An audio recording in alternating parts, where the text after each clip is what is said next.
In this video, I'm going to show you how to make a transparent water splash effect in Photoshop 2 different ways. First, let me show you how to select transparent objects, and in this case, the water splash. There's a lot of selection methods. If you want to use object selection, you can see that it highlights most of the object, but it misses all of these little droplets outside of the main water splash.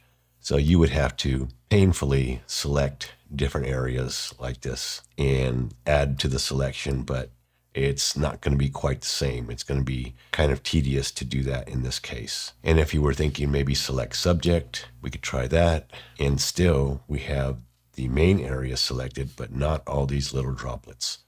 So let me show you another way that's going to select everything more efficiently. We're going to come over here to the channels panel, and I'm going to turn off all the channels here and turn on one at a time. And what we're looking for is the most contrast between the water splash and the background. So there's blue, there's green, and I've just turned on the red. And you can see that the red channel has the most contrast. So we're going to go with the red channel. So we're going to need to make a modification to that selection on the red channel. So we need to make a copy. So I'm going to drag the red channel down and make a new channel copy. And there it is. I'm going to click on that red channel copy thumbnail and say Command I because I want to invert it. And there are some areas in here that are a little bit darker that should be probably a little bit lighter so that it'll make a better selection. So what we need to do is bring up the fill window by pressing Shift Delete. We're going to fill with white. I'm going to have a blend mode of soft light. You could use hard light. We'll start with soft light and an opacity of 50% and say OK. So it made those areas lighter. So these are the areas that are selected. So now on my red copy thumbnail, I'm going to hold down the Command key and click, and you can see that all those little droplets and the main area of the splash is selected. You see the marching ants there. So now let's go back and turn on our RGB layer and go back into our layers panel, click on layer 0 and come down here and click on the add layer mask. And right now our water splash has like a color to it. Looks kind of bluish, but let's desaturate it. So I'll come up to image adjustments and click on desaturate. So now I want to use one of these soda cans as my subject in the middle of the splash. I'm going to use my object selection tool and select this one. And I'm going to hit my add layer mask. And so I'm using this Adobe stock image.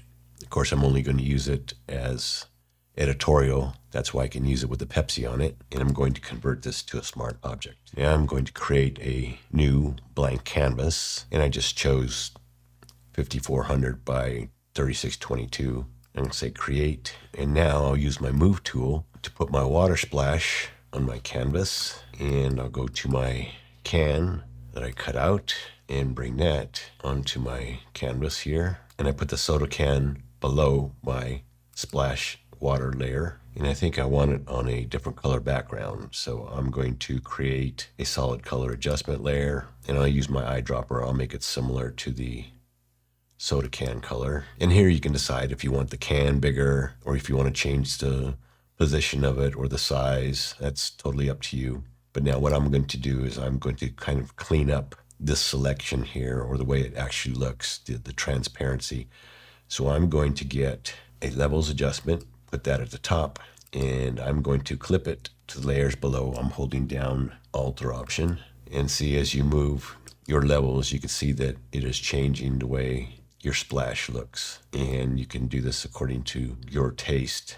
You want to try and get out all those dark areas, and so you see the white splash of the water over the can. And so this is just a quick idea of how you would do something like this. Again, I could use Transform or Command T on my soda can layer here, make it bigger or smaller. I can use my move tool to move it around. I can also change my water splash to a smart object so that if I needed to, say I hit Command T, I could change the size of that too, or rotate it, anything I wanted to do. And so that is the first way to create a transparent water splash effect. So here's the second way that we're going to do the transparent water splash effect. So I created another new document, and I'm reusing the soda can that I cut out earlier. And in the contextual taskbar, I'm going to say select subject. I'm going to come up to select inverse, and I'm going to use generative fill. And in the prompt, I'm just going to type in water slash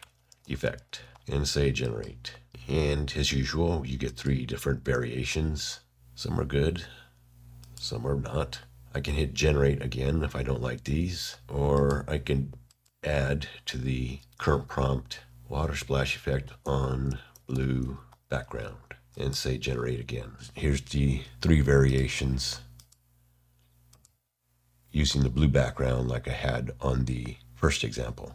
So here's the first way that we created the water splash effect not using AI. And here is the second way using AI. Maybe you can use AI to get design ideas for your own water splash effect. Anyway, comment below on which of these uses of creating transparent water splash effects you would use. Don't forget to like, subscribe, and hit the notification bell for more content on Photoshop. Remember, it's never too late to learn. Thanks for watching.